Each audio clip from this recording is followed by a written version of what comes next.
ಮದ್ದಿಗ್ವಾದಣ್ಣ ಬರಲಿಲ್ಲ, ಮದ್ದಿಗ್ವಾದಣ್ಣ ಬರಲಿಲ್ಲ. ಬಸ್ರೂರ ಹೆಂಡತಿ ಮನಿಯಾಗೆ ಐಕಂಡ. ಹೇ ಹೋ ಹೇ ಹೋ ಪಾರಿಜಾತದ ಹೂಗೋ ಪಾಗರಕ್ಕೆ ಹಂಬಿತ್ತ. ಯಾರಬ್ಯಾ ಹೂಗೋ ಕೊಯ್ಬ್ಯಾಡಿ, ಯಾರಬ್ಯಾ ಹೂಗೋ ಕೊಯ್ಬ್ಯಾಡಿ. ನಮ್ಮನಿ ದೇವ್ರಿಗೆ ಬೇಕು ಹೊಸ ಹೂಗೋ. ಹೇ ಹೂ ಹೇ ಹೂ ಬಾಚಿ ಕಟ್ಟಿದ ಮಂಡೆ ಬಾಗಲ ಹೂವಿನ ದಂಡೆ. ನನ್ನ ತಾಯಿ ತೆಗೆದ ಬಕುತಲಿ, ನನ್ನ ತಾಯಿ ತೆಗೆದ ಬಕುತಾಲಿ. ಬಾ ಮುಕುದ ನನ್ನಣ್ಣ ತಪ್ಪ ಕೊನೆ ಹೂವ. ಹೇ ಹೂ ಹೇ ಹೂ ಎಲ್ಲ ದೇವರಿಗೂ ನೆಲ್ಲಕ್ಕಿ ನೈದ್ಯವು. ನಮ್ಮನಿ ತಳದ ಒಡ್ತೀಯೇ, ನಮ್ಮನಿ ತಳದ ಒಡ್ತೀಯೇ. ಮೂಕಾಂಬೆ ಹಾಲಕ್ಕಿ ನೈದ್ಯವು ಅನುದಿನವು. ಹೇ ಹೂ ಹೇ ಹೂ ಅಕ್ಕ ತಂಗ್ಯರು ಕೂಡಿ ಚುಳ್ಳಿ ಹೂ ಕೊಯ್ವಾಗ. ಅಲ್ಲೊಬ್ಬ ಕಳ್ಳ ಎದುರಾದ, ಅಲ್ಲೊಬ್ಬ ಕಳ್ಳ ಎದುರಾದ. ತಂಗ್ಯಮ್ಮ ಚುಳ್ಳಿ ಹೂ ಸಾಕ ಮನಿಗ್ವಾಪ. ಹೇ ಹೂ ಹೇ ಹೂ ಒಂದು ಮಲ್ಲಿಗೆ ಮಿಟ್ಟಿ ಅಲ್ಲಿಟ್ಟಿ ಇಲ್ಲಿಟ್ಟಿ. ಕಲ್ಲ ಮೇಲಿಟ್ಟಿ ಕೈ ಬಿಟ್ಟಿ, ಕಲ್ಲ ಮೇಲಿಟ್ಟಿ ಕೈ ಬಿಟ್ಟಿ. ಮಂದರ್ತಿ ತೇರ ಮೇಲಿಟ್ಟಿ ಕೈ ಮುಗದಿ. ಹೇ ಹೂ ಹೇ ಹೂ ಒಂದಕ್ಕಿ ಬೆಂದಿತ್ತ ಒಂದಕ್ಕಿ ಬೇಯಲಿಲ್ಲ. ಬೆಂಗೇರಿ ಸೌದಿ ಹಿಡಿಲಿಲ್ಲ, ಬೆಂಗೇರಿ ಸೌದಿ ಹಿಡಿಲಿಲ್ಲ. ಅಣ್ಣಯ್ಯ ಗಂಧದ ಚೆಕ್ಕಿ ಒಡ್ಕೋಡ. ಹೇ ಹೂ ಹೇ ಹೂ ಸತ್ಯ ಉಳ್ಳ ಹೈಗುಳಿಯ ಸತ್ಯ ಕಾಣಕೆಂದ. ಬತ್ತಿ ಇಲ್ದೆ ದೀಪ ಉರಿದಾವು, ಬತ್ತಿ ಇಲ್ದೆ ದೀಪ ಉರಿದಾವು. ಹೈಗುಳಿಯ ಸತ್ಯ ತೋರಿದವು ಜನರಿಗೆ. ಹೇ ಹೋ ಹೇ ಹೋ ಹೇ ಹೋ ಮತ್ತು ಯುವತಿ ಮಂಡಲದವರು ಸಾಕಷ್ಟು ಪರಿಸರಕ್ಕೆ ಬೇಕಾಗುವಂತಹ ಕಾರ್ಯಕ್ರಮಗಳನ್ನ ಪ್ರತಿ ವಾರ ಮಾಡ್ತಾ ಇದ್ರೆ ನಾ ಕಾಣ್ತಾ ಇದ್ದೆ. ಅದಲ್ಲದೆ ಅರಿವು ನೆರವು ಅನ್ಕೊಂಡು ಆರೋಗ್ಯ ಕಾರ್ಯಕ್ರಮಗಳನ್ನ ಮಾಡ್ತಾ ಇದ್ದು. ಅದೆಲ್ಲದಕ್ಕಿಂತ ಜಾಸ್ತಿ ಈ ಆಷಾಢಿ ಒಡ್ರ ಅನ್ಕೊಂಡು ಅವ್ರು ಇವು ಪ್ರತಿ ವರ್ಷ ಮಾಡೋಕ್ ಸ್ಟಾರ್ಟ್ ಮಾಡಿರು.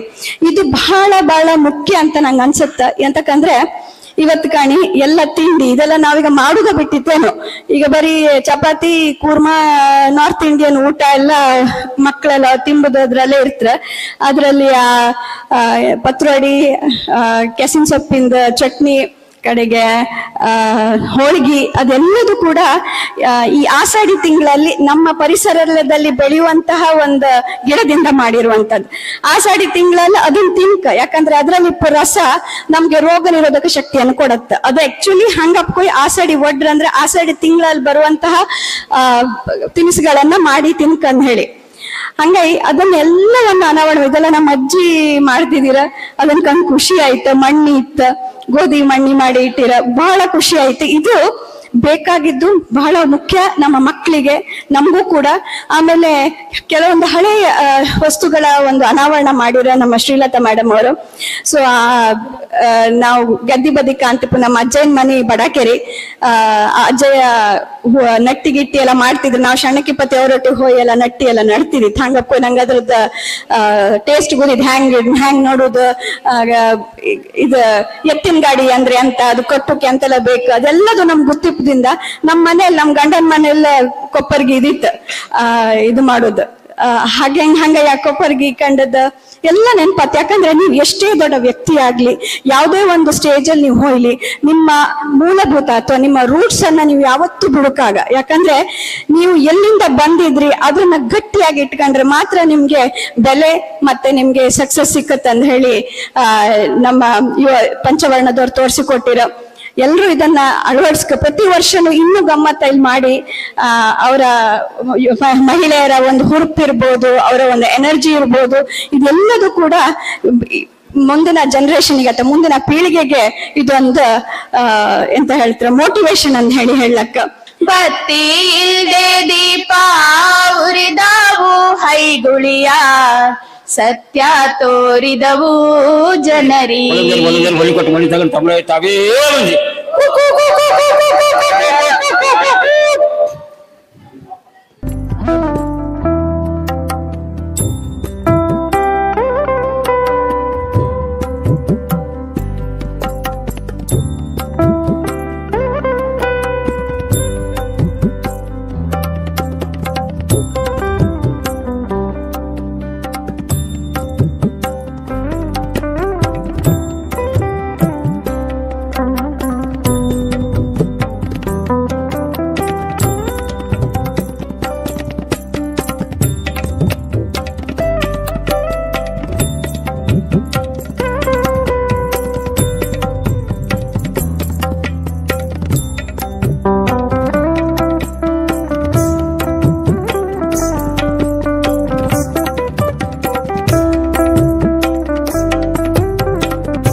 ಇರುವಂತದ್ದು ಆಷಾಢ ಒಡ್ರ ಕಾರ್ಯಕ್ರಮ.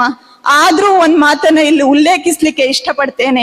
ನಾವು ನಮ್ಮ ಮುಂದಿನ ಪೀಳಿಗೆ ಅನ್ನೋದಕ್ಕಿಂತ ನನ್ನ ಮಕ್ಕಳಿಗೆ ನಾನು ಏನನ್ನ ಬಿಟ್ಟು ಹೋಗ್ಬೇಕೆನ್ನುವಂಥದ್ದು ನನ್ನ ವೈಯಕ್ತಿಕ ಆಶಯ. ಅಂದ್ರೆ ನನ್ನ ಮಕ್ಕಳಿಗಾಗಿ ಒಂದಿಷ್ಟು ಆಸ್ತಿ ಒಂದಿಷ್ಟು ದುಡ್ಡಲ್ಲ, ಒಳ್ಳೆಯ ಪರಿಸರವನ್ನ ಬಿಟ್ಟು ಕೊಡ್ಬೇಕು, ಒಳ್ಳೆಯ ಸಂಸ್ಕಾರವನ್ನ ಮಕ್ಕಳಿಗೆ ಕಲಿಸಿ ಹೋಗ್ಬೇಕು.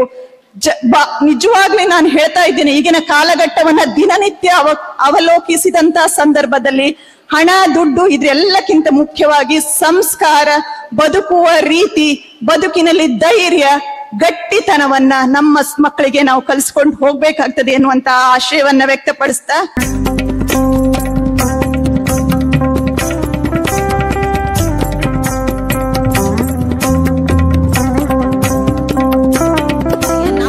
ಮಕ್ಕಳಿಗೆ ಕುಂದಾಪುರ ಕನ್ನಡವನ್ನು ಒಂದು ಇದು ನಮ್ಮ ಅಸ್ಮಿತೆ ಅನ್ನೋ ಹಾಗೆ ಕಲಿಸಿಕೊಡುವ ಪ್ರಯತ್ನವನ್ನ ಮನೆಗಳಲ್ಲಿ ಮಾಡಬೇಕಾದಂತಹ ಅಗತ್ಯ ಇದೆ. ಇಲ್ದಿದ್ರೆ ನಮ್ದು ನೇಲು ನೊಗ ಅದ್ರದ್ದು ಹೊಸರೆಲ್ಲ ಹೆಂಗ್ ಮರ್ತ ಹೋಗಕ್ ಶುರುವಾಯ್ತು. ಲಚ್ಚಿ ಬಚ್ಚಿ ಕಾಮಿ ಗುಲ್ಲಿ ಹೆಸರೆಲ್ಲ ಹೆಂಗ್ ಅಡಿಯಾರ್ದು ಹೋಯ್ತು. ಎಷ್ಟ್ ಚಂದದ ಹೆಸರು ಲಚ್ಚಿ. ಎಂತಕ್ಕೆ ನಿಂಗ್ ಲಕ್ಷ್ಮಿ ಅಂದೇಳಿ ಹೆಸರಿಟ್ಟದ್ ಮರತ್ಯ ಅಂದೇಳಿ ಕೇಂದ್ರೆ, ಅಯ್ಯೋ ನಂಗ್ ಲಕ್ಷ್ಮಿ ಅಂದೇಳಿ ಹೆಸರ ಕರು ಕತಿಲ್ಲ ಅಂದೇಳಿ ಲಚ್ಚಿ ಅಂದೇಳಿ ಹೇಳ್ತಲು. ನನ್ನ ಬಾಗಿ ಎಲ್ಲಿ ಹೋದ್ಲು, ಗುಲ್ಲಿ ಎಲ್ಲಿ ಹೋದ್ಲು, ಇವ್ರನ್ನೆಲ್ಲ ನಾನು ಎಲ್ಲೆಲ್ಲೋ ಒರ್ಸಿರು ಇಲ್ಲ. ಕೆಳಚಾವಡಿ ಮೇಲ್ಚಾವಡಿಯಲ್ಲಿ ಕುಕಂಬರ್ ಇಲ್ಲ, ಬೆಲ್ಲ ನೀರ್ ಕೇಂಬರ್ ಇಲ್ಲ, ಹೊಯ್ಕ ಬರ್ಕ ಮಾತಾಡುವರಿಲ್ಲ. ನಾನು ಬರೀ ಇಂಗ್ಲಿಷ್ ನಲ್ಲೇ ಕಳೆದು ಹೋದ್ನಲ್ಲ. ಎಲ್ಲಿಗೆ ಬಂದ್ ಹೋಯ್ತು? 47ರ ಸ್ವಾತಂತ್ರ್ಯ ಬಂತು, ಆದ್ರೆ ನನ್ನ ಬದುಕು ಭಾಷೆ ಎಲ್ಲ ಬರಡಾಯ್ತಲ್ಲ. ಎಷ್ಟು ಗಾದೆ ಸಂಪತ್ತಿತ್ತು, ಎಷ್ಟೆಷ್ಟು ಎದುರುಕತೆ. ಒಂದು ಸಾಧಕ ಅಥವಾ ಒಂದು ಸಾಧಕಿ ಅಂತ ಒಬ್ಬ ವ್ಯಕ್ತಿಯನ್ನ ಸಮಾಜ ಪರಿಚಯಿಸಬೇಕಾದ್ರೆ ಅವರ ಸಾಮರ್ಥ್ಯದ ಜೊತೆಯಲ್ಲಿ ಹಲವಾರು ಸಂಘ ಸಂಸ್ಥೆಗಳು, ಪ್ರಮುಖ ವ್ಯಕ್ತಿಗಳ ಪ್ರೋತ್ಸಾಹ ಸಹಕಾರ ಖಂಡಿತ ಇರ್ತದೆ. ಕೋಟ ಅದು ಸ್ವಲ್ಪ ದೊಡ್ಡ ಸಂಗತಿ ಊರಲ್ಲ ಇದು. ಕೋಟಕ್ಕೆ ಸಂಗತಿ ಅಮ್ರ, ಕೋಟಕ್ಕೆ ಸಂಗತಿ ಅಷ್ಟು ದೊಡ್ಡ ಇದಲ್ಲ ಅದು.